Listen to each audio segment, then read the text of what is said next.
Dans cette vidéo, je vais t'expliquer pourquoi si tu as envie de réussir ton challenge propre firme rapidement, le plus rapidement que possible, ou même si tu trades en compte propre, si tu as envie de faire de l'argent rapidement avec ton activité trading, pourquoi tu cours le risque de dégrader ton expérience de trading et pourquoi tu prends le risque de rendre cette activité extrêmement désagréable, voire même pire, de la transformer en quelque chose qui va ruiner tous les aspects de ta vie. Je vais t'expliquer tout ça dans cette vidéo. Je pense que c'est une vidéo qui est très intéressante. C'est un petit peu de la philosophie, c'est un petit peu aussi du développement personnel, mais vous le savez, sur cette chaîne, on ne fait pas de développement personnel, un petit peu, mais c'est une chaîne qui est orientée trading, donc je vais toujours amener les choses au trading.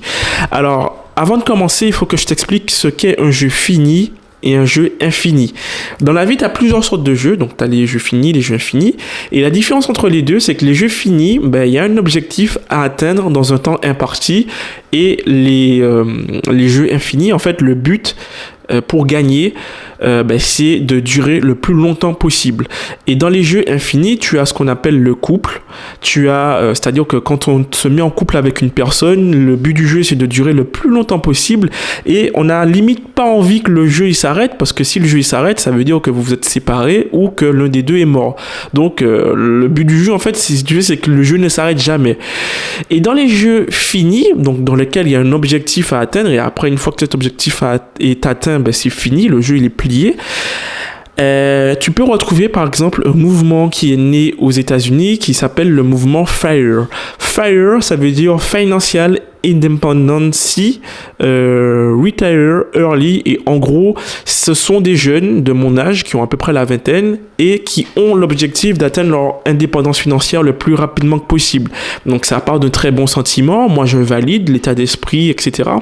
Mais ce que l'on peut observer dans la réalité de la vie, c'est que ces jeunes, en fait, ils se privent de malades pour pouvoir mettre un maximum d'argent de côté, investir un maximum d'argent en bourse ou bref, dans quelque chose qui va pouvoir leur permettre de prendre leur indépendance financière ou même juste de mettre de côté.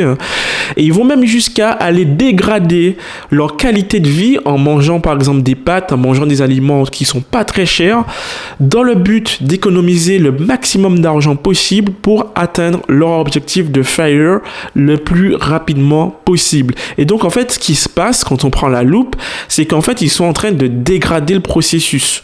Et le processus, en fait, vers l'atteinte de cet objectif, vu que ces gens-là, en fait, ils sont focalisés sur l'objectif, ils en oublient de kiffer le processus et ils arrivent à un stade où, en fait, ils se détruisent la vie eux-mêmes, ils se détruisent eux-mêmes lors du processus et c'est quelque chose qui est fondamentalement très triste. C'est très triste parce qu'au final, le but du jeu, c'est quoi? Est-ce que c'est d'être focalisé sur un objectif, peu importe lequel, ou même, on va prendre l'exemple du trading, du coup, est-ce que l'objectif, en fait, c'est de réussir son challenge propre firme le plus rapidement possible? Je pense pas.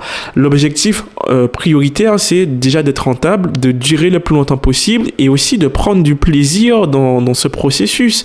Et c'est comme ça qu'on va rentrer dans un cercle vertueux qui va nous faire kiffer ce qu'on fait, qui va nous permettre d'avoir une belle longévité, un niveau de stress le plus bas possible, un système avec très peu de volatilité qui va nous permettre de durer, d'être... comment on appelle ce mot merde, j'ai oublié, mais bref, de pouvoir être prospère, voilà, c'est le mot que je cherchais, d'être prospère. C'est ça pour moi l'objectif, et c'est pas de réussir son challenge propre firme en un mois par exemple, c'est pas cette année coûte que coûte de vouloir atteindre l'objectif d'être financé, non. Il faut se focaliser sur le processus et il faut rendre ce processus le plus agréable possible. Et donc, je reviens à ce que je te disais en début de vidéo. Si ton objectif, c'est de réussir ton challenge propre firme le plus rapidement que possible, en fait, ce qui va se passer, c'est que tu vas commencer à prendre des risques inconsidérés, tu vas commencer à prendre des lots élevés dans le but de réussir vite.